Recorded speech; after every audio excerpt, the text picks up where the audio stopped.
eu vou falar sobre essa questão do orçamento público, a necessidade de uma auditoria da dívida, para que tenhamos recursos para o cumprimento dos direitos sociais, para o atendimento às necessidades sociais dos brasileiros, né?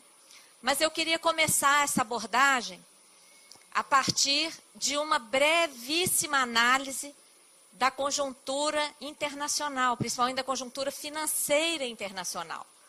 Porque para compreender, né, qual é o papel da dívida pública no mundo hoje, nós temos que recorrer ao que está acontecendo lá fora, atualmente, e porque essa crise ajudou a compreender muita coisa, né? Foi uma crise muito forte, ela está sendo, né, uma crise muito forte, e ela ajudou a compreender muita coisa.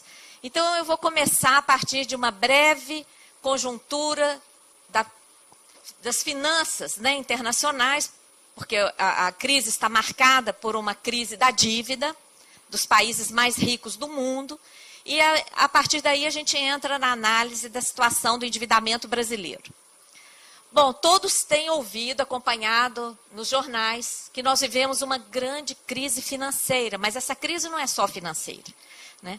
É uma crise social sem precedentes, com milhares, milhões de pessoas morrendo por dia de fome, num mundo em que os alimentos são suficientes para alimentar muitas vezes os habitantes do planeta.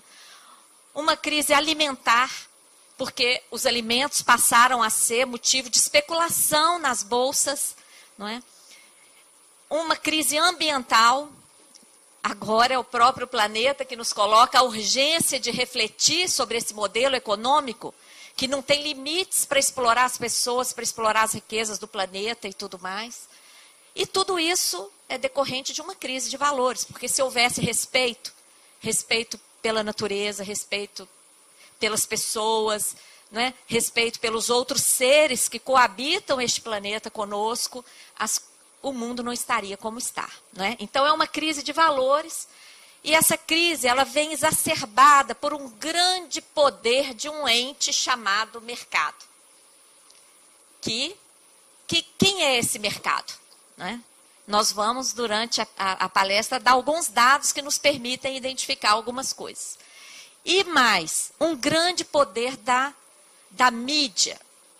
Da mídia, principalmente da grande mídia, comandada por esse mesmo poder econômico, né? Um esgotamento do modelo capitalista. Porém, esse modelo capitalista não vai se dobrar, não vai se render e admitir que está esgotado. Ele vai procurar todas as formas possíveis e imaginárias de se reciclar e continuar com a acumulação. Tá atrapalhando. Tá, por favor. Acho que é só chegar a caixa um pouquinho para cá. Deu? Deu? Obrigada. Nesse debate, eu vou procurar concentrar na questão, no aspecto financeiro dessa crise, tá? Mas todo mundo já está aí consciente, né, ligado nos outros aspectos que nós temos que nos preocupar. O que pouco se fala da crise financeira é quais foram as causas dessa crise. Se vocês abrirem qualquer grande jornal hoje de economia, em qualquer parte do mundo, o jornal vai estar abordando a crise da dívida dos países, concorda? Todo mundo vai estar falando da crise da dívida. Mas essa crise não começou como uma crise da dívida, né? Só um aviso, eu vou deixar essa palestra aqui para vocês, então não precisa ficar muito preocupado em anotar, tá? Vai ficar aqui para vocês usarem, reproduzirem à vontade. A crise começou localizada no setor financeiro. Por quê? A partir de uma desregulamentação do funcionamento desse mercado financeiro. O que é essa desregulamentação? Nós temos que voltar um pouquinho lá naquela crise de 1929, que todos se lembram da quebra da Bolsa. Logo após aquela crise, foram instituídas várias organizações para regular o funcionamento do mercado financeiro, inclusive normas, né, leis, para que qualquer papel circulasse no mercado financeiro, em qualquer bolsa de valores, fosse negociado como um ativo financeiro, ele tinha que cumprir determinadas regras. E os emitentes desses papéis também tinham que cumprir determinadas regras, muito rígidas. Então, se uma empresa, não é, vamos supor, professor David, tem uma empresa, ele quisesse colocar ações da empresa dele no mercado, ele teria que comprovar a existência da empresa, comprovar o montante do capital, comprovar como que ele calcula aquela parcela do capital, que é aquela ação que ele vai colocar no mercado. Da mesma forma, os títulos de dívidas, todas deveriam ser fundamentadas, seguir diversas regras, garantir que a oferta fosse pública e uma série de coisas. O que aconteceu a partir da década de 90? Principalmente. Antes os bancos já vinham fazendo um pouco isso, mas a partir da década de 90, eles pisaram no acelerador. Eles começaram a lançar um tipo de papel que se chama derivativo. O que é o derivativo? O derivativo, como o nome diz, ele deriva de um ativo. Ele é uma aposta. O banco faz uma aposta. No início, como é que foi vendida essa ideia? O derivativo vai resguardar aqueles que fazem negócios futuros. Por exemplo, uma colheita. Um agricultor quer vender a sua colheita antecipadamente. Mas lá na frente, quando ele colher de verdade e ele for receber de verdade, o preço daquele alimento pode ter variado. A mesma coisa, um exportador ou importador, o câmbio pode ter variado lá no futuro, quando ele for efetivamente receber, tá certo? Então, inicialmente, o derivativo foi um papel financeiro criado pelos bancos para contrabalançar esta variação futura, tá? Até aí, até que é uma aposta, quer dizer, outra pessoa do outro lado poderia dizer, ele está vendendo por X, apostando que o câmbio vai cair, pois eu vou apostar que o câmbio vai subir, vai valorizar. Então, alguém vai ganhar e alguém vai perder. Até aí, não tem muito problema. O problema começa com a tal da alavancagem sobre esses derivativos. O que é a alavancagem? É a possibilidade de apostas em cima dessa aposta. E uma tremenda especulação que há pouco tempo, numa entrevista lá de um economista norte-americano, o repórter perguntou, mas qual é o limite para esses derivativos? E o economista banqueiro disse, coloque um espelho na frente do outro. Vocês já estudaram física, vocês sabem. O que acontece com um espelho na frente do outro? Leva ao infinito. Leva ao infinito. Então, são apostas para lá e para cá. Então, diante dessa desregulamentação, tá? Uma revogação de leis, etc., do mercado financeiro, os bancos inicialmente começaram a fazer essas apostas antes de revogar a lei. Depois eles pressionaram para revogar. Diante disso, hoje a estimativa de negócios com derivativos no mundo supera muitas vezes o PIB mundial. Então, uma tremenda bolha. Qual o respaldo dessa bolha? Qual o respaldo? Nenhum. São apostas. Só que essa bolha justificou a contabilização nos bancos, né, desses papéis. E eles usaram esse ativo furado, sem respaldo, sem lastro real, para fazer empréstimos, para fazer negócios. Isso levou os grandes bancos a correrem risco de quebra. E qual foi a decisão dos países ricos? Esses bancos são grandes demais para quebrar. Tem até livro com esse nome. Too big to fail. E Europa e Estados Unidos se endividaram para salvar os bancos, né? Esses bancos continuam abarrotados desses papéis podres, desses ativos tóxicos. E para que eles tenham como operar, foi autorizada a criação dos bad banks, dos bancos podres. Se vocês entrarem no Google com bad banks, vocês vão resgatar muita literatura interessante que não é divulgada. São verdadeiros armários. Existe hoje um verdadeiro mercado bancário, mercado financeiro paralelo, composto por esses bad banks e por esses ativos tóxicos. É fundamental compreender isso para compreender as verdadeiras razões da crise e compreender como nós precisamos nos defender, porque esse lixo, esses papéis podres, estão sendo transferidos para o Brasil. Né? Bom, eu gosto de deixar essa notícia porque ela prova que lá no início de 2009, logo depois do estouro da bolha, os países europeus não estavam em crise da dívida. Tá? Eles já tinham uma dívida elevada, mas como os juros lá eram infinitamente baixos, próximos de zero, eles não tinham muito problema com essa dívida. Essa notícia mostra que o salvamento dos bancos europeus poderá empurrar a União Europeia para uma crise. Não é? E foi o que aconteceu. Então, eu dou esse exemplo, eu começo com esse exemplo para mostrar a utilização do instrumento do endividamento público de forma equivocada. Porque eu pergunto para vocês, essa operação de alavancagem que os bancos fizeram em cima de derivativos sem lastro, o Estado pode assumir isso como dívida pública? Eu pergunto para vocês, isso é dívida pública? Não é. Né? Só que foi assumida como dívida pública. E, então, nós cunhamos esse termo, sistema da dívida. Por quê?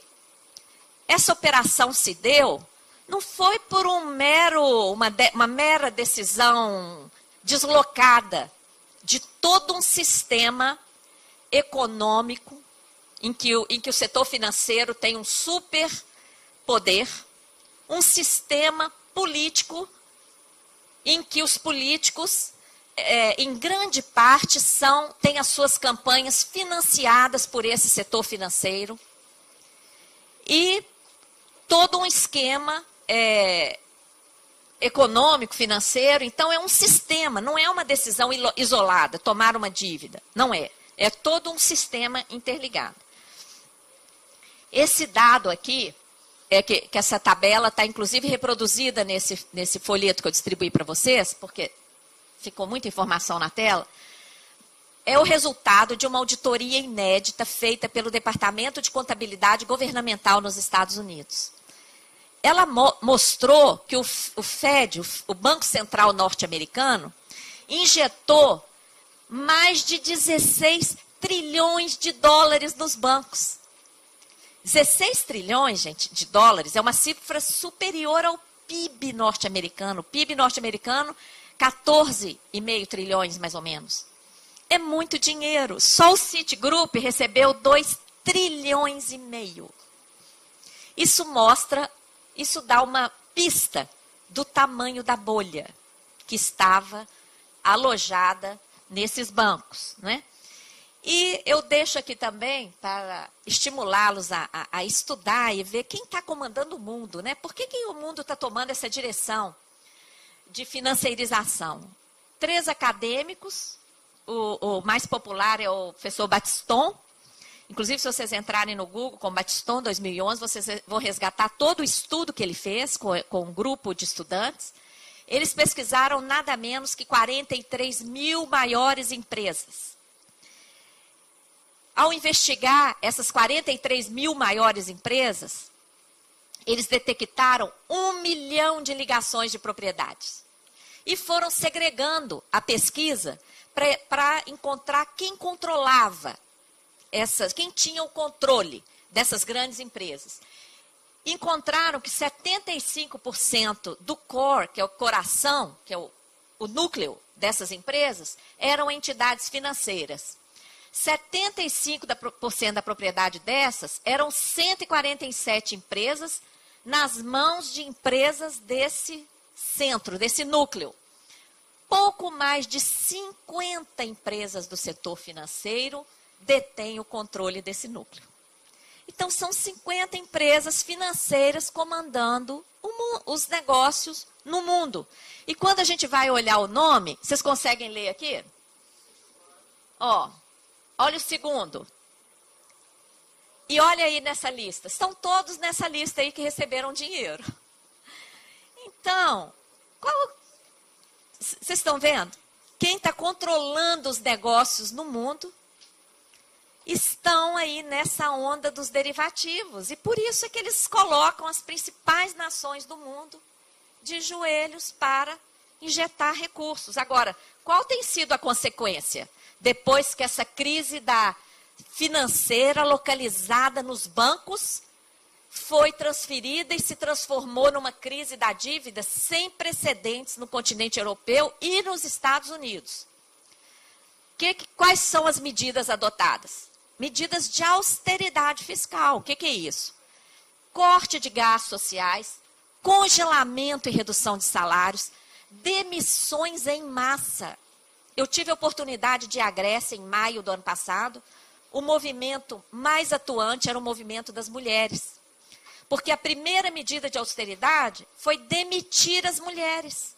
Porque isso aí permitiu duas economias, entre aspas. A primeira foi o fechamento de todas as creches. Se as mulheres não estão trabalhando, elas olham seus filhos. E a segunda foi a redução drástica dos serviços de assistência social. As mulheres não estão trabalhando, elas são muito caridosas, elas vão fazer o trabalho de assistência social de graça. Então, isso aí provocou uma revolta, né, dos movimentos feministas na Grécia, né? O ministro de saúde da Grécia chegou a fazer um pronunciamento público diante do suicídio de jovens, desesperados, há meses e meses e meses sem emprego e sem esperança.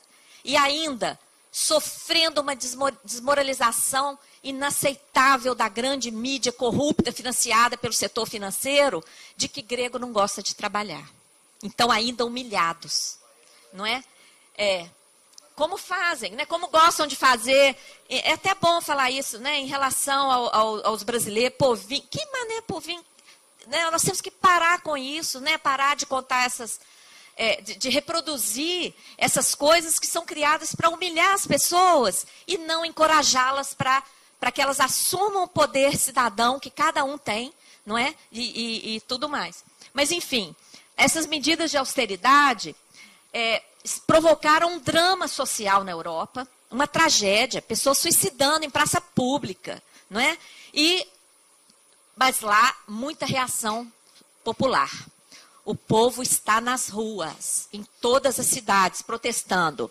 Mas está adiantando?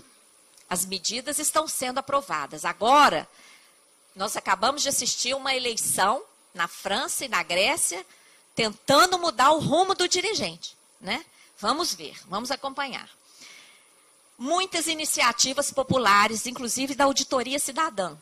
Ano passado, eu fui várias vezes convidada lá, inclusive para dar mini-cursos, para encorajar movimentos sociais a formar núcleos da Auditoria Cidadã, para investigar, porque eles sabem que essa crise não foi provocada por um recurso, um endividamento que o país recebeu. Isso foi outra... Eles não veem a contrapartida dessa dívida, mas eles não tinham a experiência de como investigar isso. Como o nosso movimento da Auditoria Cidadã já existe há 12 anos, né, nós estivemos lá dando a nossa contribuição, estimulando, encorajando, e hoje já tem comissões de auditoria na Grécia, na Irlanda, na Islândia, Portugal, França, Bélgica, Itália, Espanha, todos já estão se formando. Graças a Deus, o que é muito bom, né? Mostra que é a luta. E agora a gente quer ter esses núcleos nos estados, né? Qual é o discurso das autoridades do FMI, do Banco Mundial, que eu tive a oportunidade de ouvir pessoalmente na última reunião da UNCTAD, que participei em novembro do ano passado? Eles dizem que o risco de contágio da crise europeia para os países em desenvolvimento já está dado. Eles já falam no risco de contágio como algo assim, que já está consumado. E eles explicaram esse risco como o aumento, devido ao aumento dos canais de contágio. Então, nós começamos a investigar que canais de contágio seriam esses. Além das alterações de normas, que é uma pesquisa que os professores aqui podem nos ajudar a fazer, que nós temos que fazer esse levantamento. Pesquisa de normas que passaram a permitir a utilização de derivativos aqui no Brasil, porque a crise não nos atingiu mais ainda a partir de 2008, foi porque os nossos bancos não estavam tão dependurados nos derivativos. Só aqueles grandes bancos internacionais é que tinham o mercado para os seus próprios papéis. Aqui no Brasil, nossos bancos não estavam tão comprometidos com esses derivativos. E, por incrível que pareça, justamente logo após a crise, começou a haver um relaxamento de normas aqui. E nós precisamos fazer esse levantamento, não é? Dessas normas que passaram a permitir a utilização de derivativos. Quer dizer, o que já comprovadamente deu errado lá fora, a gente vai passar a fazer aqui, não é? E outro canal de contágio que já está criado são os fundos financeiros. Veja bem, se o que provocou a crise lá fora foi a bolha de papéis podres, que acabaram sendo empurrados para os bad banks, para os bancos podres, o que eles precisam para reciclar esse papel? É igual lixo. O que precisa? Um depósito, tá certo? O que o Brasil está fazendo? Criando imensos fundos financeiros, como o Fundo do Pré-Sal, o Fundo de Pensão, que infelizmente acabou de ser aprovado, o FUNPRESP, inclusive que já vimos que está sendo criado também nos estados e municípios, o Fundo Soberano, esses são os principais, mas vários fundos financeiros, né? Eu participei de um debate contra a FUNPRESP lá no Senado, naquela passagem relâmpago do projeto de lei por lá, e um dos representantes do governo que estava presente falou que eu estava errada, que não pode, que o FUNPRESP, os fundos de pensão, não poderiam aplicar em derivativos. Um representante do governo disse isso. Só que, olha o que diz essa resolução do Conselho Monetário Nacional desde 2009.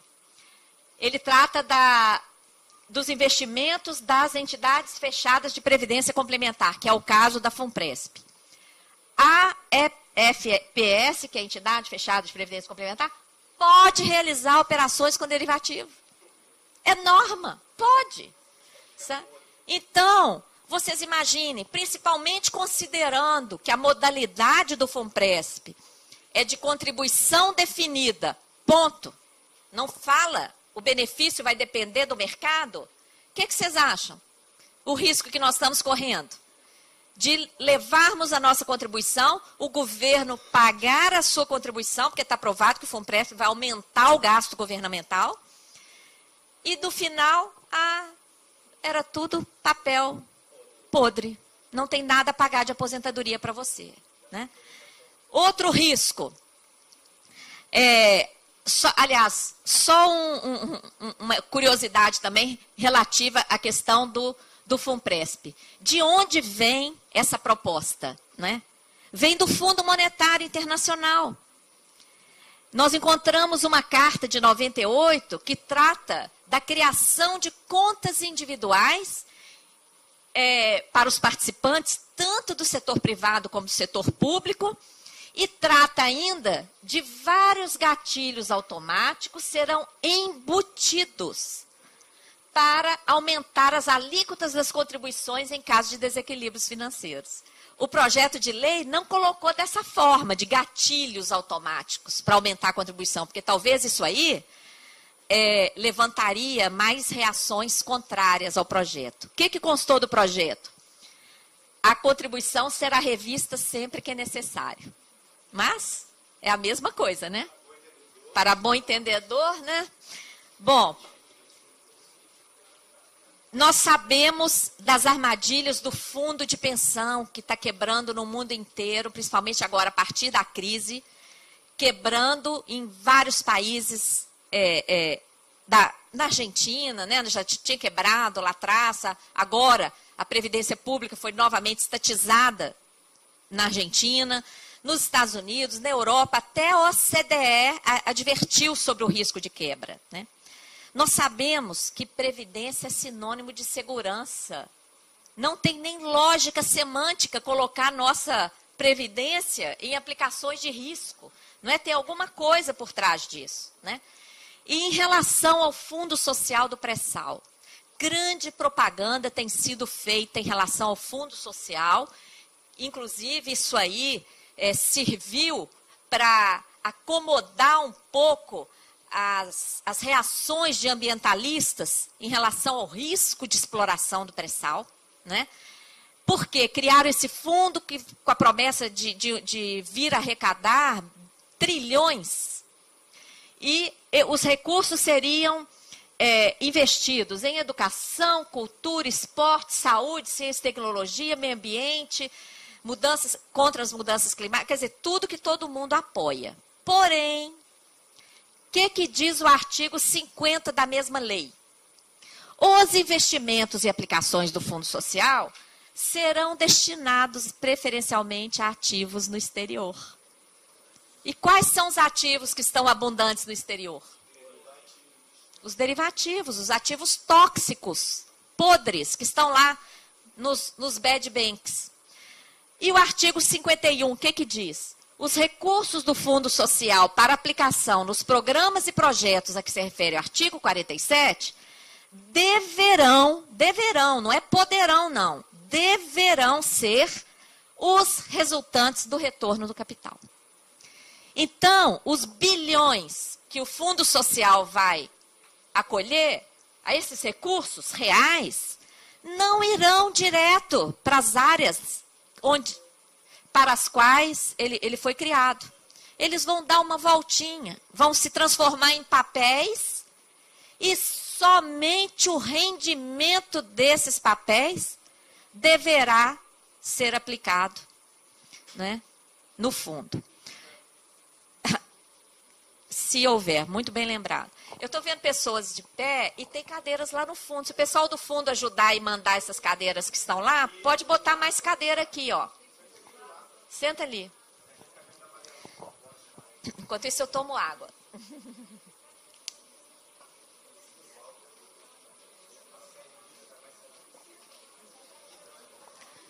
Então, vocês estão vendo? E várias promessas, inclusive agora na mesa de negociação, eu soube que na mesa de negociação para tentar evitar essa greve, foi dito para os professores, olha, contem com o recurso do Fundo Social lá do pré-sal, porque está lá para a educação, né? Então, é bom agora na greve, vocês, então modifica a lei, não é? Não é uma proposta que pode integrar aí a pauta da greve? Os recursos do artigo 47 têm que ir direto para as necessidades, né? Bom, por que é que nós temos que procurar saber que dívida é essa que está absorvendo tantos recursos, inclusive no nosso país? O Brasil é um paradoxo, né?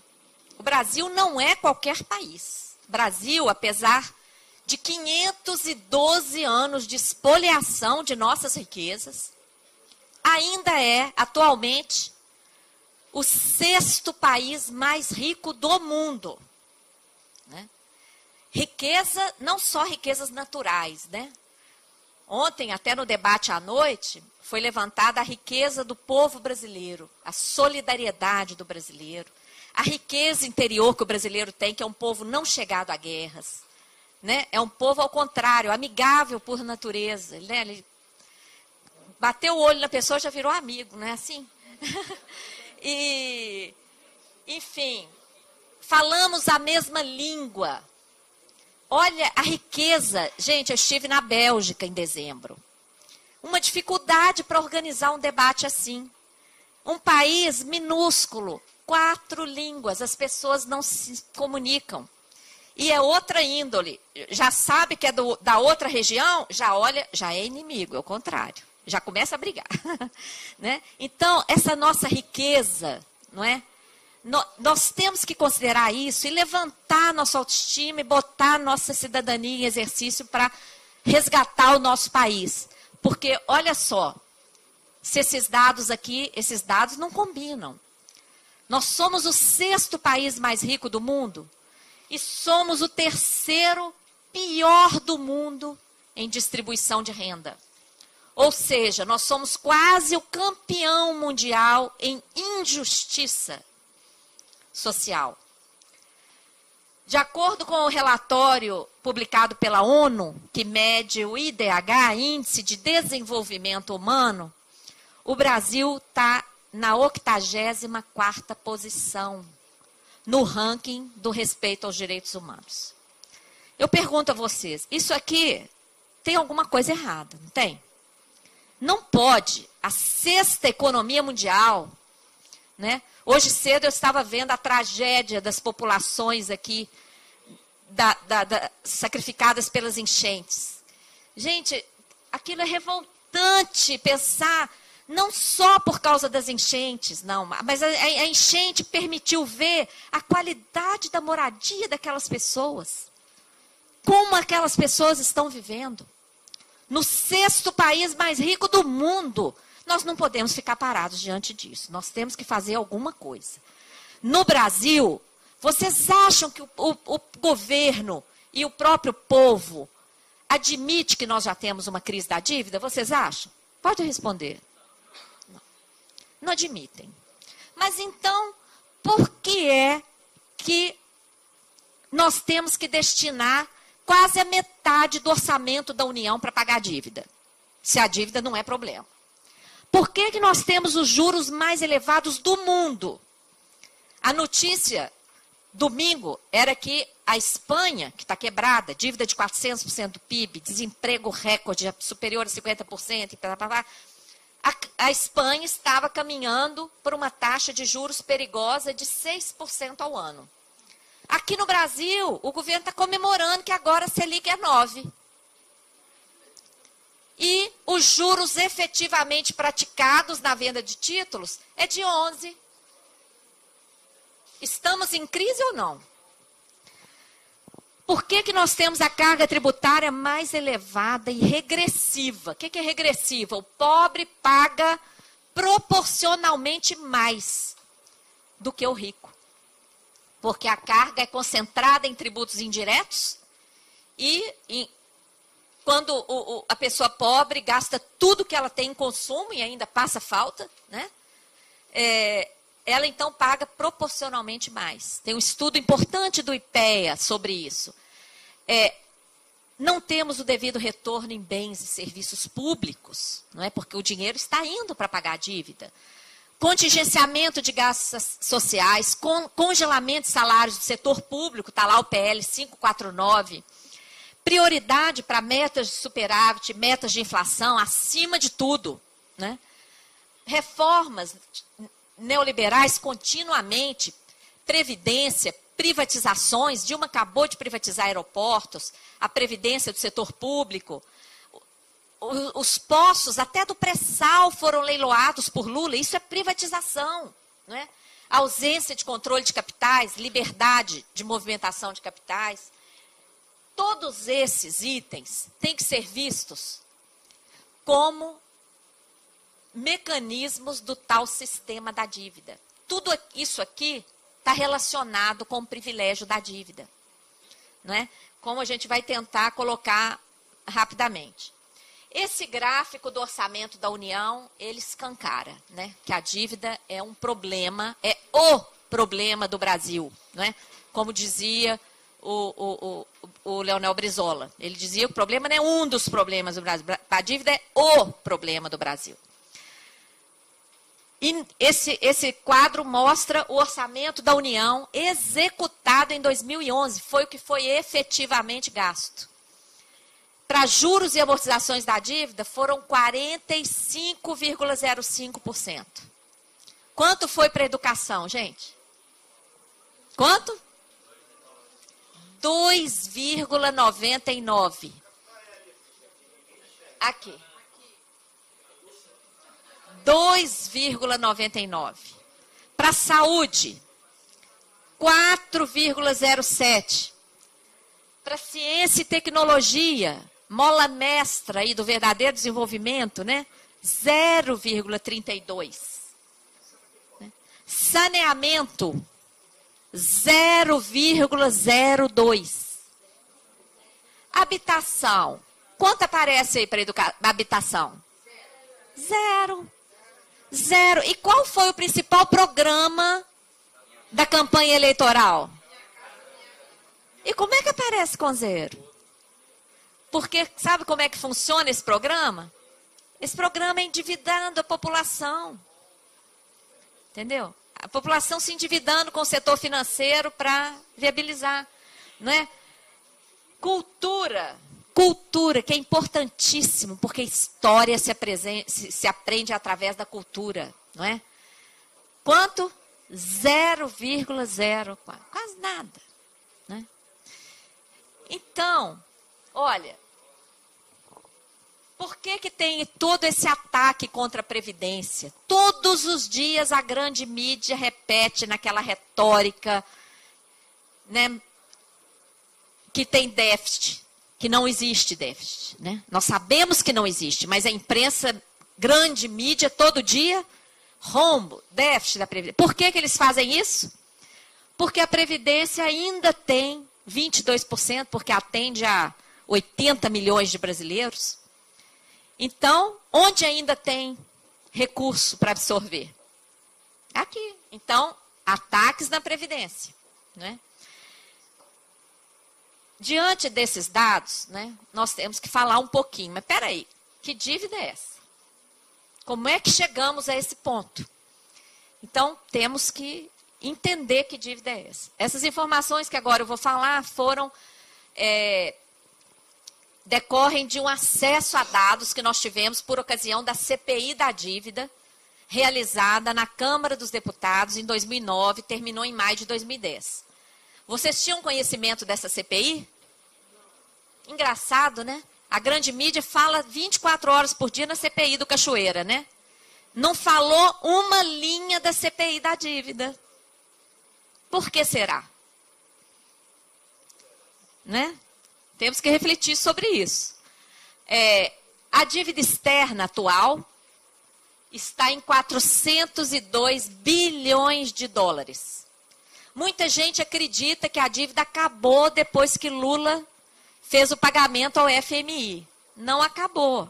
O que ele pagou para o FMI, ó, essa quedazinha aqui, e já recuperou e ultrapassou tudo, tá? Nós pagamos só o que devíamos ao FMI. A dívida com os bancos continua subindo. O que o Brasil fez? Simplesmente mudou de credor. Pagamos ao FMI uma dívida que custava 4% ao ano de juros. E, para pagar o FMI, nós emitimos dívida interna. Dívida emitida pelo Tesouro, que na época pagava juros de 19,3% por ano. Então, a dívida apenas mudou de mãos. Deixamos de dever ao FMI a 4% para dever aos banqueiros que compram os títulos da dívida interna a 19,3%. Que tal? Foi isso que foi feito. E mais, essa queda também, nós apuramos durante a CPI, resgate de títulos da dívida externa com pagamento de ágio.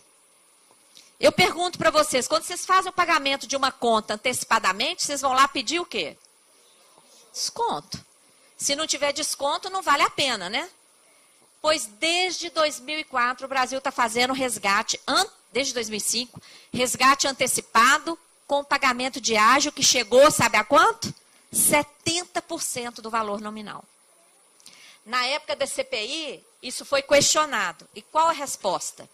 Hoje, a dívida pública é administrada pelo tal do benchmark. Benchmark. Sabe o que é isso? Marcação de mercado. A marcação de mercado tem lá, um dos itens, é a expectativa do credor. E a gente não pode frustrar o credor, né? Então, o título da dívida externa era em dólar, o dólar caiu, para cumprir o benchmark e a expectativa do credor, o Brasil pagou a diferença em ágio, que tal? Então, eu estou falando essas informações porque isso tudo pode ser munição para a greve de vocês, para a mobilização de quem ainda não está mobilizado. Né? Vocês precisam aproveitar essa greve para debater, porque normalmente as pessoas não têm tempo para fazer o debate. Já estão sobrecarregadas com seus trabalhos. Né? Então, aproveitar essa greve para tomar conhecimento dessas informações, porque enquanto os trabalhadores e a sociedade brasileira está sacrificada, o setor financeiro está sendo ultra privilegiado. Né? A dívida externa atual começa na época da ditadura, muita gente gosta de falar que foi o Juscelino que quebrou o Brasil. Não foi, não. Em 70, a dívida externa era quase nula. Era quase nula, era uma dívida de 5 bi dólares. Teve um forte endividamento na ditadura militar, nos anos 70. Na CPI, nós identificamos que essa dívida, que todo mundo falava que era a dívida do milagre econômico, das grandes hidrelétricas, siderúrgicas e tal. Não, no início da década de 70, 75% da dívida externa era privada.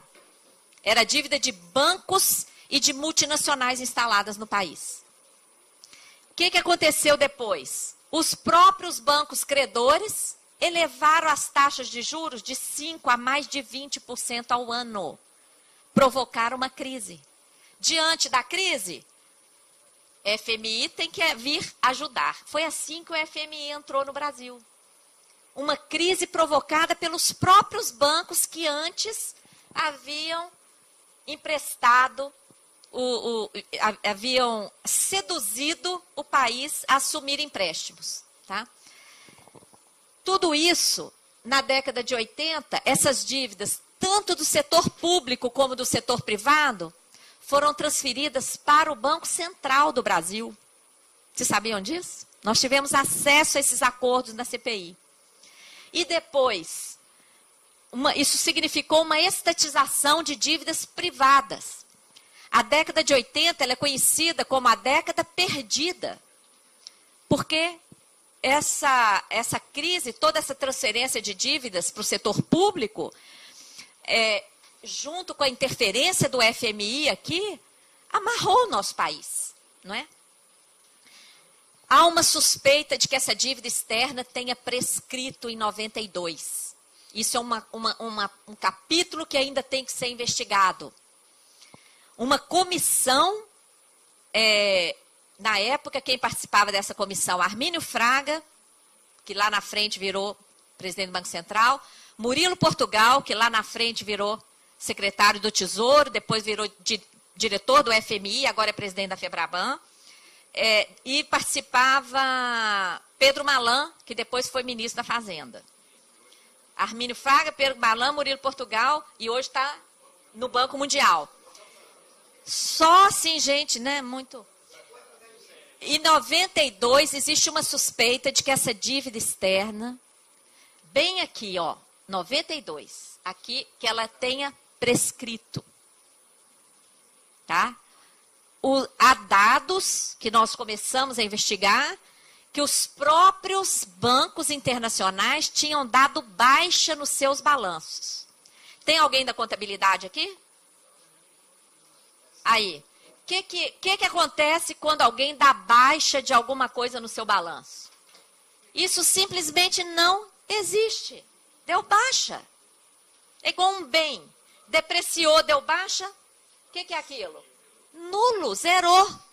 Então, há uma suspeita forte que precisa ser mais investigada e uma equipe de várias pessoas, mas esses 3 eram os principais, fizeram uma negociação e transformaram toda essa dívida nos tais bônus Brady. Vocês já ouviram falar dos bônus Brady? Títulos que foram emitidos aqui em 94.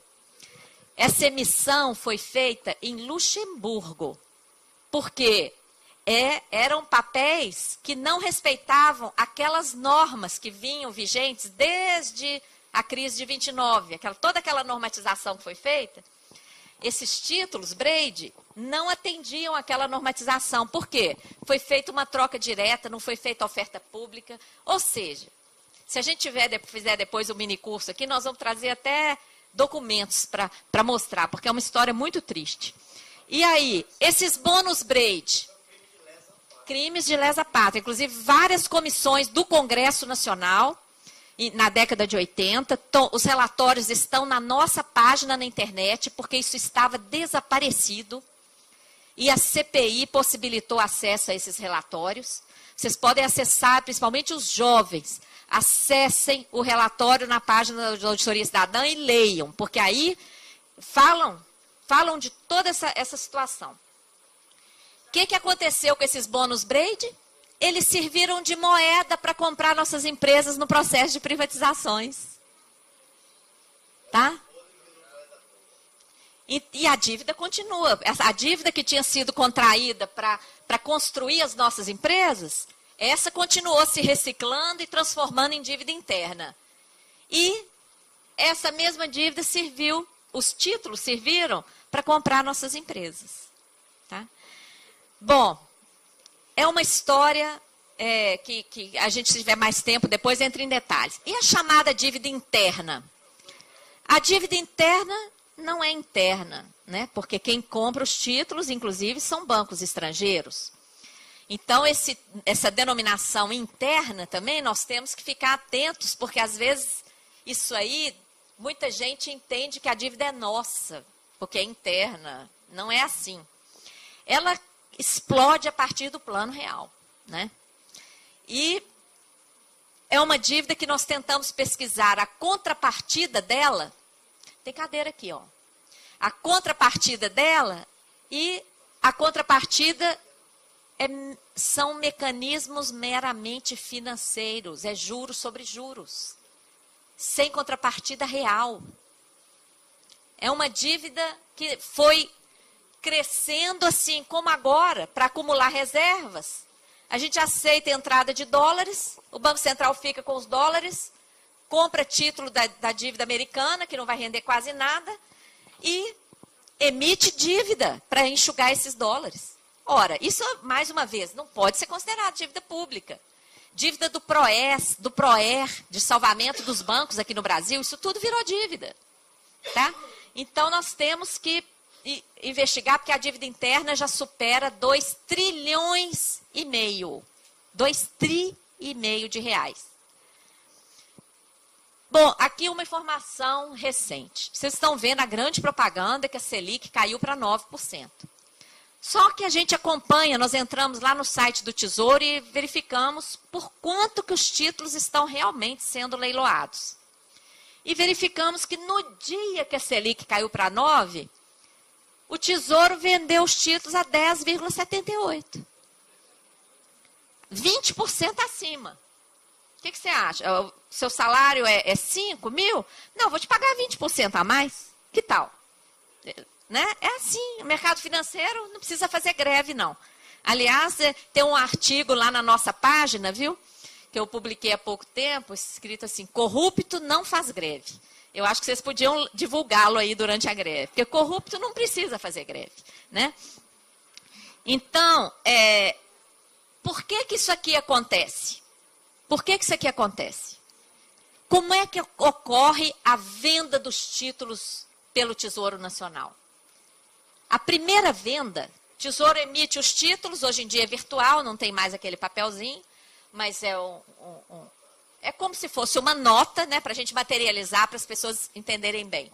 Como se fosse uma nota, um compromisso do governo, só que é uma nota que você vai ter que fazer um resgate futuro de acordo com o prazo daquele título. E ele é mais valioso do que uma nota, porque ele rende juros, né? Enquanto que a nota é aquilo ali. Quem compra em primeira mão os títulos? Os dealers. Desculpe pela palavra em inglês, mas é assim que está no site do Tesouro Nacional, na página do Tesouro Nacional. São os dealers, as instituições credenciadas a operar com a CODIP e com o DEMAB. O que é isso? os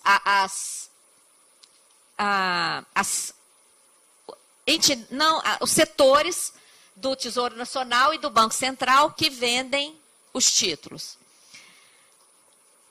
No período de fevereiro a julho de 2012, são esses aqui, ó.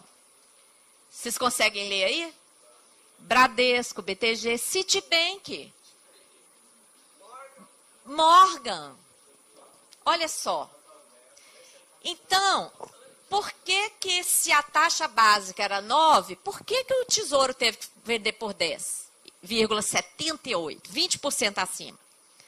Porque os dealers, para que não haja nenhum atrito entre eles, eles combinam antes. Quais as séries que você vai comprar? Então, é tudo divididinho. Então, dependendo da série, alguns bancos que estão lá, cruzam os braços. Aí o Tesouro faz um lançamento oferecendo taxa de juros de 9%. Resultado do leilão, 0. Oferece um pouco mais, resultado do leilão, 0. Só quando a taxa de juros chega no patamar que eles querem, aí eles vão lá e compram. É assim que está funcionando, né? E ninguém sabe, né? Por isso que a gente tem que divulgar isso. Porque como que a gente vai incidir sobre uma realidade, exigir mudança dessa realidade, se a gente não conhece, né?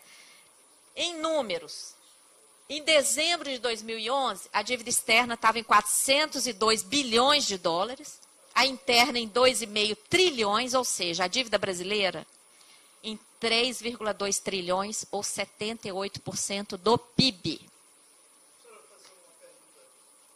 Sim.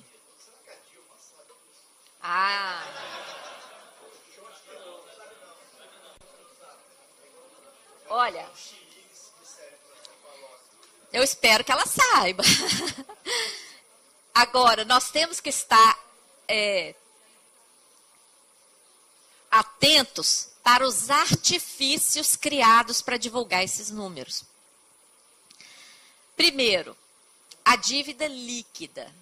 Quando vocês forem ler agora as notícias nas revistas, nos jornais, e estiver falando dívida tantos por cento do PIB, se vocês lerem algo em torno de 30 e poucos por cento do PIB, 34 por aí, não vão dizer que a Maria Lúcia estava errada, não. Olhem se o que está falando lá não é dívida líquida. O que é dívida líquida? Vocês entendem o que é dívida líquida? Dívida líquida é uma jabuticaba, só existe no Brasil. Nenhum país do mundo calcula dívida líquida e divulga dívida líquida. Por quê? Não tem nenhum sentido lógico. É a mesma coisa que eu assumi uma dívida aqui com o professor David, né? Eu assumi uma dívida com o professor David aqui de 100 mil reais. Ele me emprestou. Aí eu vou falar que não... Minha dívida não é 100 mil, minha dívida é 40 mil. Porque eu tenho um lote lá em Minas que vale 60 mil. Ué, qual o sentido? A não ser que eu venda o lote lá e pague a ele, aí eu posso falar que a minha dívida é 40 mil. Agora, vocês entenderam o que é dívida líquida? Pego algum crédito e considero, então eu vou falar, não, minha dívida não é 100 mil, minha dívida é 40. Isso... Não, as reservas internacionais, vendas futuras, sim, pode ser, mas hoje eles calculam dívida líquida, eles consideram, por exemplo, as reservas que estão lá aplicadas em títulos do Tesouro norte-americano. E que, inclusive, são grandezas diferentes, porque embora o Brasil realmente tenha aquele crédito, em primeiro lugar, não está disponível. O que vocês acham que vai acontecer com o Brasil se o Brasil resolver liquidar esses 400 bilhões de reserva? No outro dia, a quarta frota está aqui. Por muito menos estava lá, na época do pré-sal. Então, não estão disponíveis. Segundo, quanto rendem essas reservas internacionais? Quase zero. E quanto nós pagamos na nossa dívida? Uma média de 12% de juros. Então, você pode comparar uma coisa com a outra? Não tem lógica. Então, toda vez que vocês lerem alguma publicação que estiver falando em dívida líquida, vocês já podem saber que não é coisa séria. Porque a dívida sobre a qual são calculados os juros é a dívida bruta. A dívida que nós vamos ter que nós estamos honrando, não teríamos que honrar, não, porque tinha que fazer auditoria e separar a dívida ilegal. Mas a dívida que nós estamos honrando é a dívida bruta. Tá certo? Então, não tem sentido falar em dívida líquida. Outro artifício, juros reais. O que é isso? Retiram dos juros nominais, que são os juros totais que a gente paga, retiram a parcela da atualização calculada pelo IGPM. O que é o IGPM? Índice calculado pela Fundação Getúlio Vargas, uma instituição privada. E significa, que índice é esse? Não é o índice de inflação. O índice de inflação medida efetivamente ocorrida é o IPCA, calculado pelo IBGE, inclusive utilizado pelo Banco Central. O IGP, calculado pela Fundação Getúlio Vargas, ele mede a expectativa de inflação. Então, ele nem mede a inflação real, ele mede uma expectativa de inflação, inclusive, ele capta a variação cambial.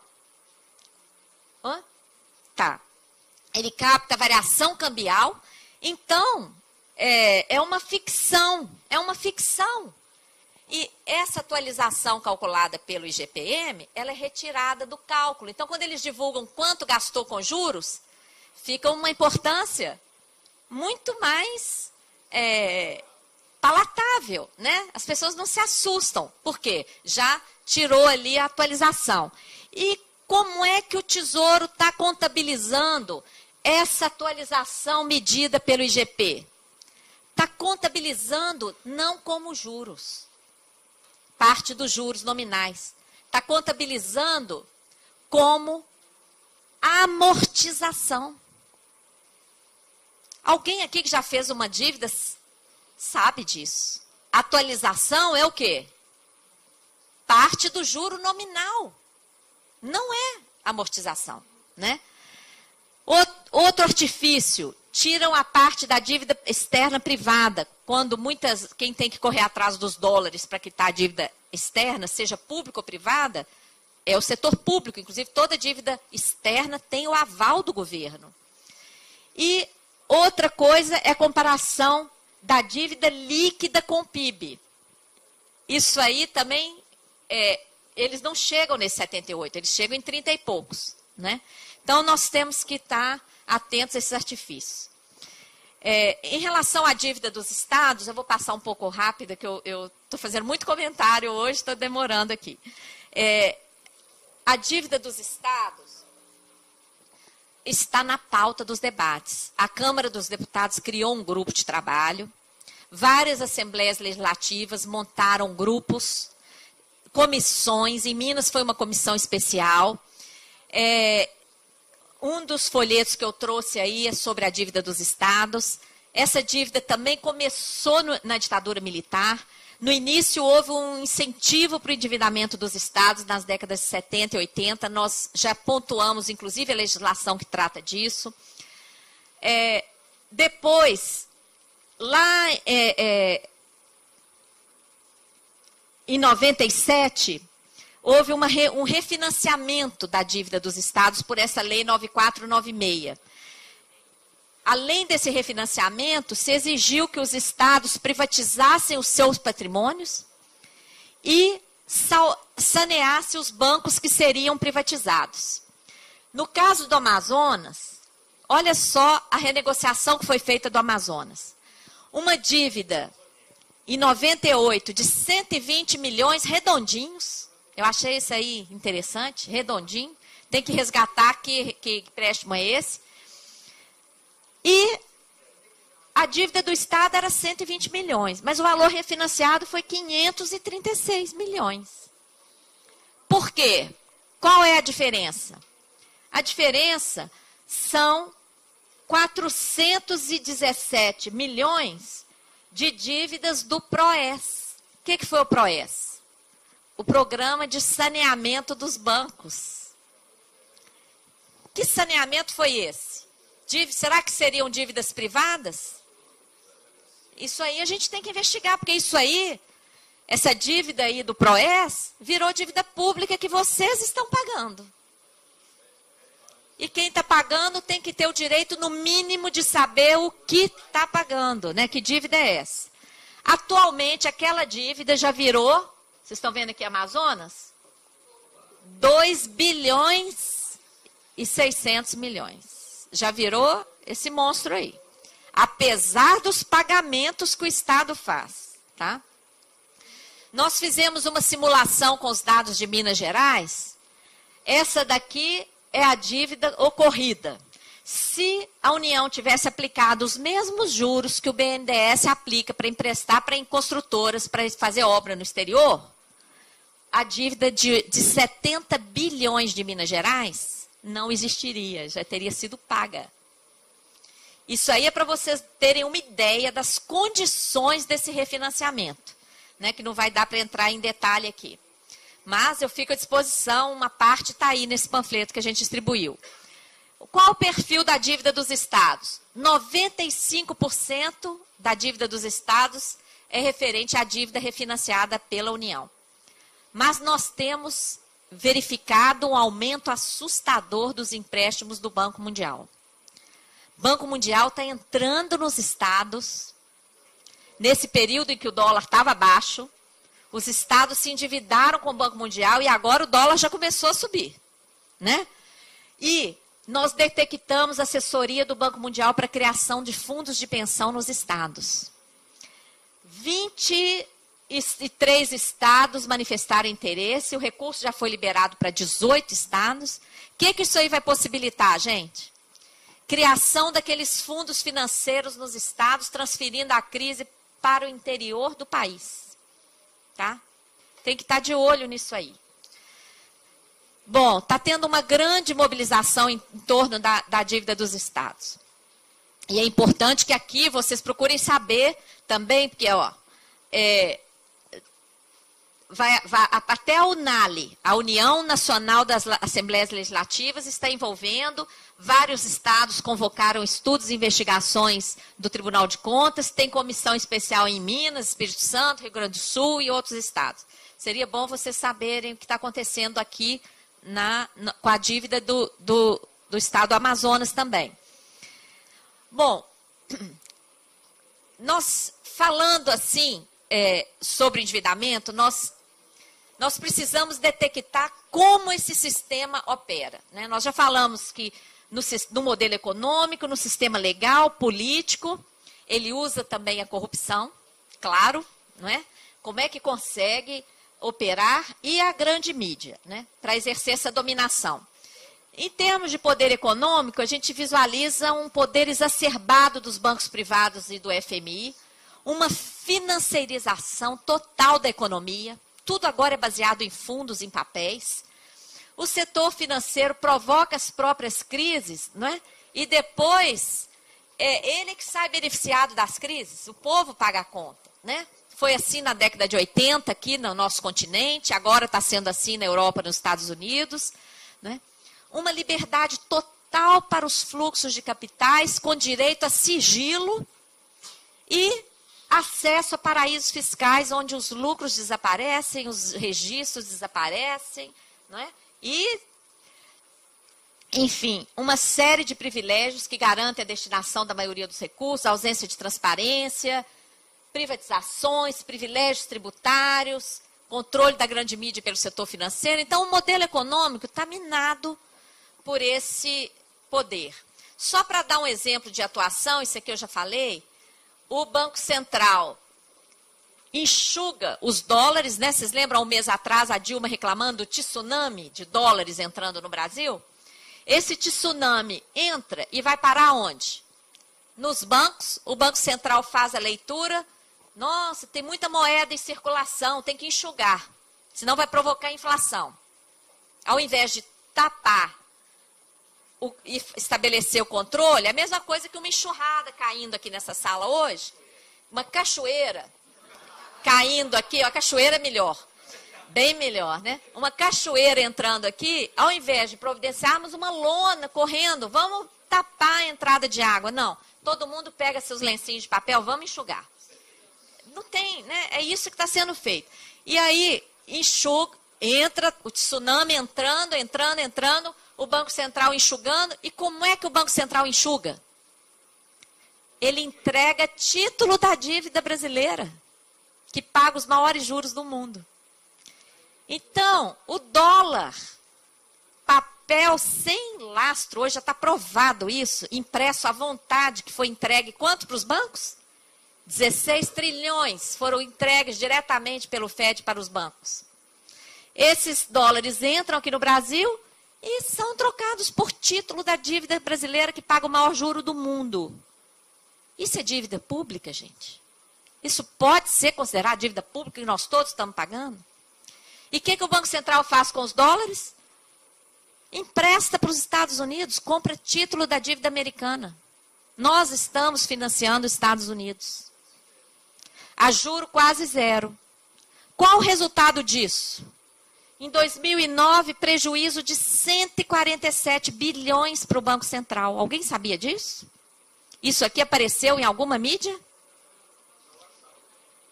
Em 2010, prejuízo de 50 bilhões de dólares.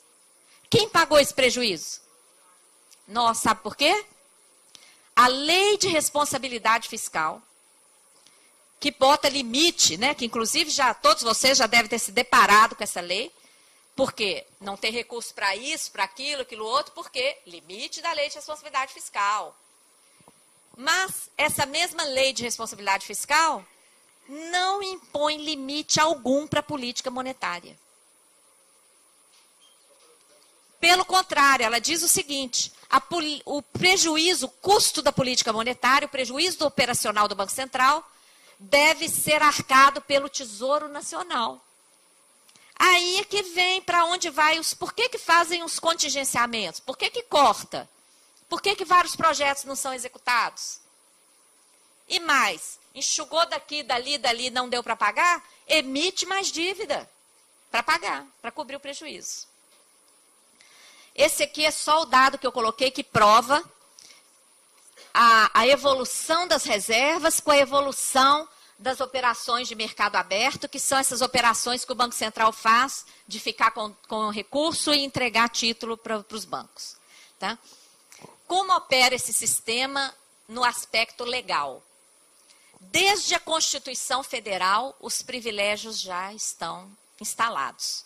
O artigo 166 da Constituição diz o seguinte: qualquer projeto para ser executado tem que indicar a fonte do recurso. Pode ser o mais prioritário e justificável do mundo, tem que indicar de onde vai tirar os recursos, exceto a dívida. Essa exceção para a dívida, né, é objeto de uma denúncia feita por professores também e então assessores do Senado, num artigo que chama Anatomia de uma Fraude à Constituição. Ele é acessível na internet, está inclusive na página da UNB, que vale a pena estudá-lo. O privilégio continua na LDO, que parte da elaboração do superávit. Na lei de responsabilidade, já falei, que estabelece gasto, limite para os gastos públicos. Não é crime deixar as crianças sem escola, sem acesso a atendimento médico, mas é crime não pagar a dívida. Isso é que essa lei diz. Outras fontes não tributárias, o lucro das estatais distribuído aos governos, por exemplo, o lucro do Banco do Brasil, o lucro da Petrobras, de todas as empresas que ainda são públicas, na parte pública delas, vai para pagar dívida. E a desvinculação de recursos específicos, a partir de 2008, essas medidas provisórias 435 e 450 permitiram que todo recurso ali financeiro, orçamentário, não gasto, passa o rodo no fim do ano e vai para dívida. Então, é uma série de privilégios que garantem. Por outro lado, nós temos aí o contingenciamento recorde em 2011, a prorrogação da DRU, né? O que é a DRU? Desvinculação das receitas da União, aquelas receitas que são constitucionalmente vinculadas, aprovam lei para desvincular, para pagar dívida. Arroxo de gastos sociais em 2012 e um contingenciamento de 55 bi, negativa de reajustes salariais, Emenda 29, não é? Os vetos da presidente com a justificativa de dificuldade fiscal. O Plano Nacional de Educação recusa em aumentar o 10% do PIB, não tem recurso para isso. O 1992, a privatização da Previdência, a privatização de hospitais universitários, congelamento e etc. Né? Então, a gente vê que é uma estrutura legal que garante tudo para a dívida e que é cumprida à risca, e uma estrutura legal que tira tudo da sociedade. O sistema da dívida também opera no campo político. Nós identificamos que essa atrocidade começou na época da ditadura. Isso não foi privilégio do Brasil. Foi uma situação geográfica mesmo, geopolítica. A ditadura serviu para a entrada da dominação financeira no nosso continente. Agora, na Europa, nós estamos vendo a tecnocracia tomar lugar de dirigentes na Grécia, né, antes das eleições. O ministro grego anterior, quando ele falou em plebiscito, o que aconteceu com ele? Tiraram e botaram uma pessoa do Goldman Sachs, do banco Goldman Sachs. Né? Na Itália, a mesma coisa. Né? Enfim, resumidamente, existe uma estratégia de manutenção do poder de acumulação capitalista.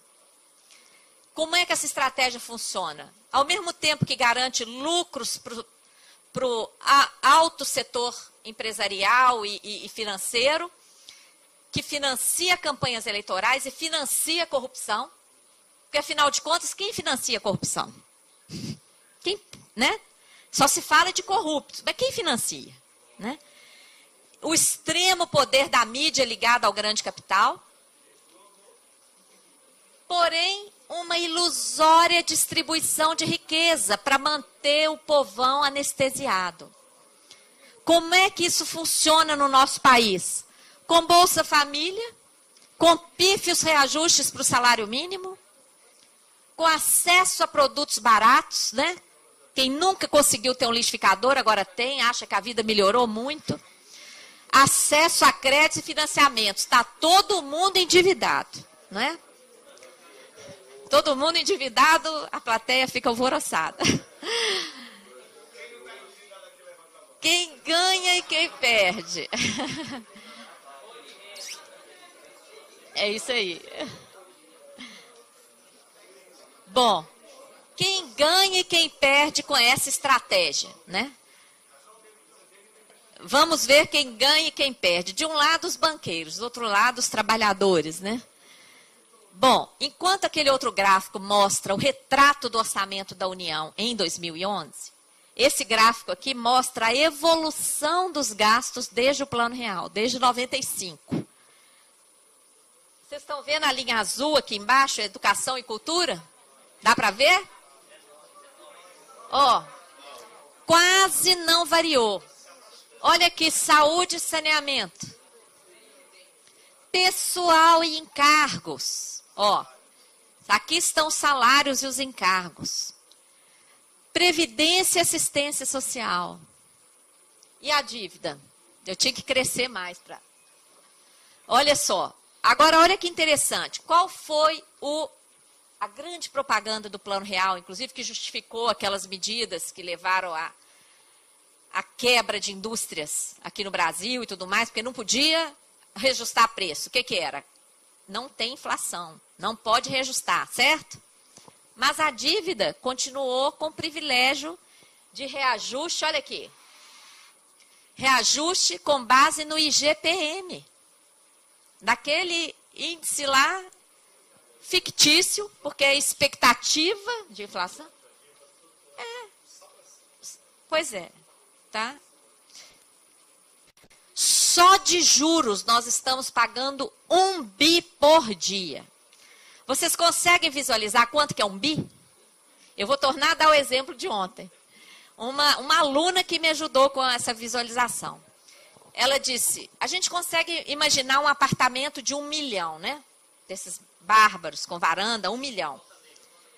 Na Ponta Negra. Então, um edifício de 10 andares com um apartamento desse por andar. dá 10 milhões, certo? Para ter 1 bi, eu tenho que ter 100 edifícios desse. 100 milhões. 100 edifícios de 10 andares, com apartamento de 1 milhão por andar. Isso, gente, é o que nós entregamos por dia de juros. Se computar juros e amortizações, nós estamos entregando o dobro. Agora, olha a evolução salarial. Em relação ao PIB e em relação à receita corrente líquida. Bom, também no modelo tributário, privilégios para o andar de cima e injustiças para os trabalhadores. Um desrespeito aos direitos humanos. Como é que está a saúde pública no país, com filas, mortes sem atendimento, insuficiência de leitos, a educação com a ausência de políticas educacionais efetivas, salários irrisórios, déficit habitacional, 8 milhões de moradias, além de 11 milhões de domicílios inadequados, né? Pobreza. Tanto é que a presidenta lançou um programa, Brasil Sem Pobreza, né? Oi? Agora é outro, né? Fome. O Brasil, gente, que exporta alimentos, nós temos 10 milhões de famintos. Analfabetos funcionais. Uma estatística inaceitável. 20% dos brasileiros não conseguem compreender um texto. Taxa de desemprego, porque apesar de existir vagas, não existe profissional formado para assumi-las. Né? Então, uma situação inaceitável para a 6ª potência mundial. Diante disso, nós temos que rever essa situação, evidenciar que o verdadeiro rombo das contas públicas não é a previdência, não é o servidor, é a dívida. Uma dívida que nunca foi auditada. Quando o Fernando Henrique assumiu, a dívida, somando a interna com a externa, dava uns 200 bilhões de reais. 200 bilhões. Fernando Henrique pagou 2 trilhões e ainda privatizou 70% do parque brasileiro. Lula pagou 4,7 trilhões e também continuou privatizando. Então, não dá para entender. Uma dívida de 200 bilhões.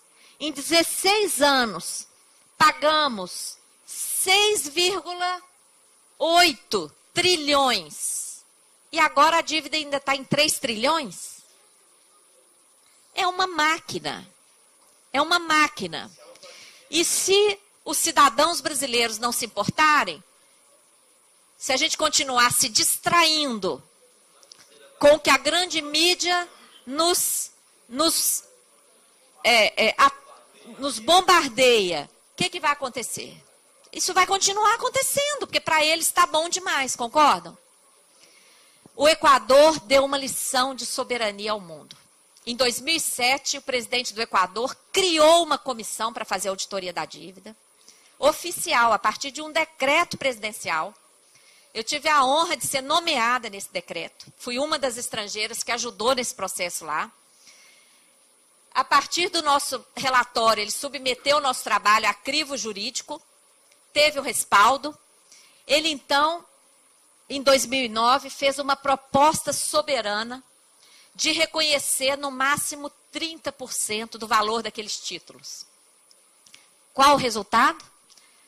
95% dos detentores, eram esses 2 tipos de títulos aqui, ó, bônus 2012 e 2030.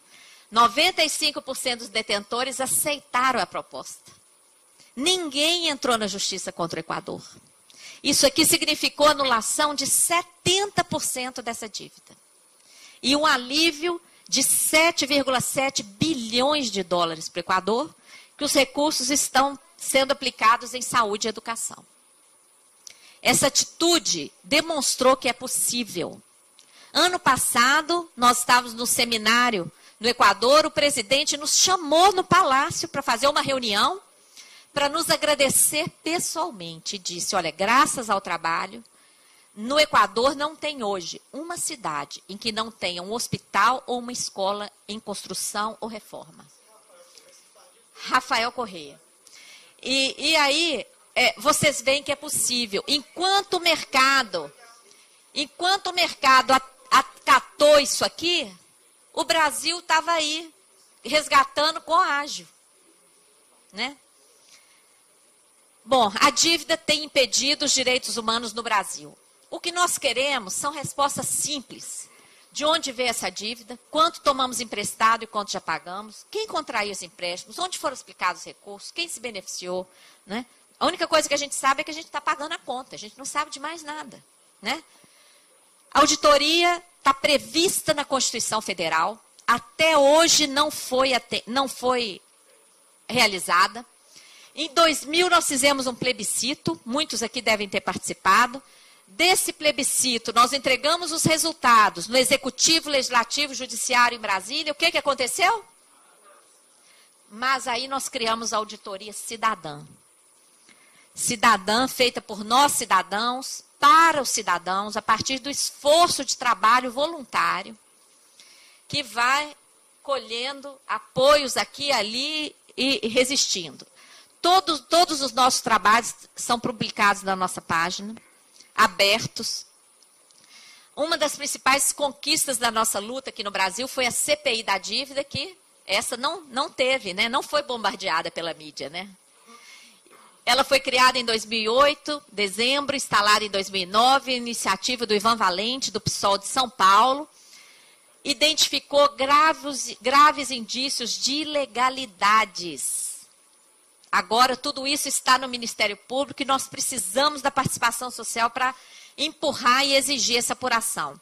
A CPI possibilitou também ampla mobilização social, inclusive o Andes participou de todas as audiências públicas em Brasília.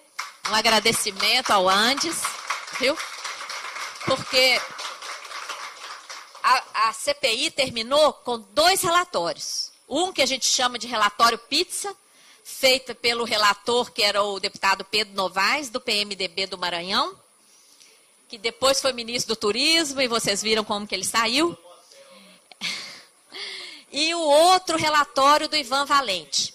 Vocês conhecem a conjuntura política na Câmara, pois o relatório do Pedro Novaes recebeu apenas 8 votos, e o relatório do Ivan Valente teve 8 assinaturas.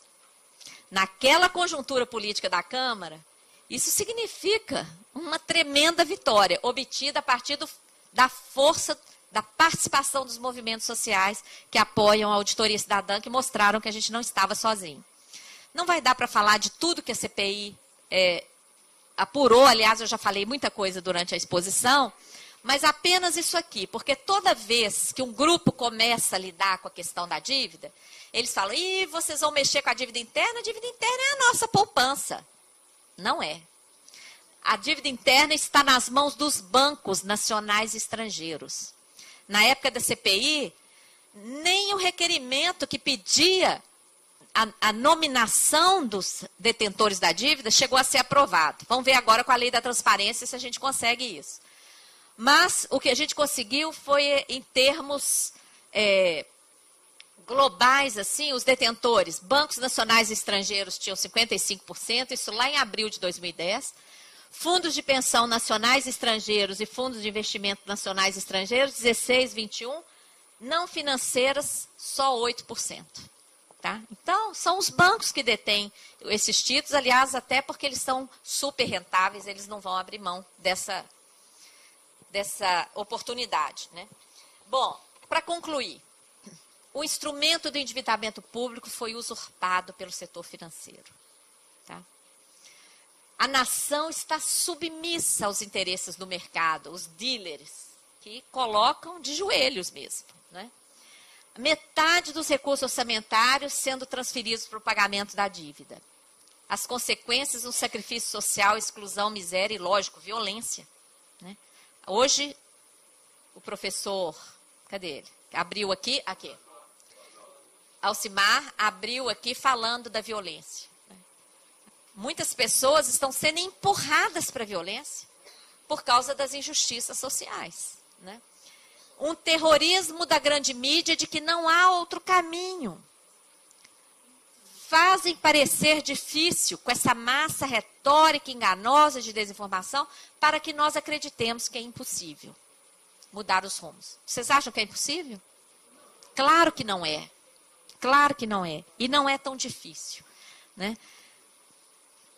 Como é que nós vamos... Nós temos que traçar uma estratégia, né? Afinal de contas, o nosso inimigo está comandando o mundo, né? Mas ele está extremamente fragilizado diante dessa crise, gente. Essa crise escancarou a ação fraudulenta do setor financeiro. Ele está fragilizado. Basta uma ação contundente e competente a partir da cidadania para a gente mudar isso aí. Nós temos que partir do conhecimento da realidade, concordam? Conhecimento é a base. A partir daí, mobilização social consciente. Nós precisamos de todo mundo. Ações concretas. Auditoria da dívida para desmascarar esse sistema. E democratizar o conhecimento da realidade financeira do país.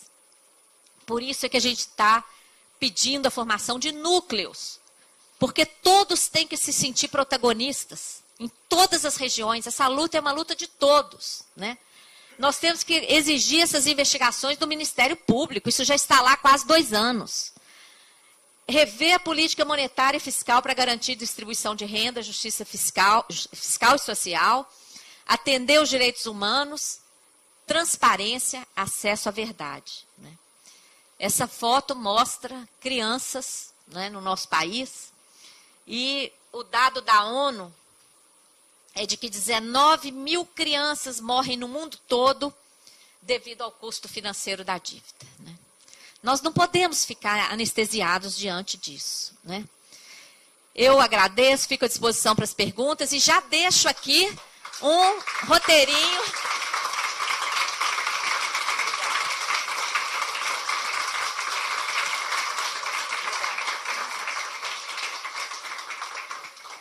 E já deixo aqui algumas pistas para a organização do núcleo.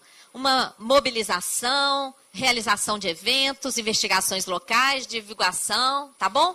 Já está aqui. Conto com vocês, hein? Obrigada.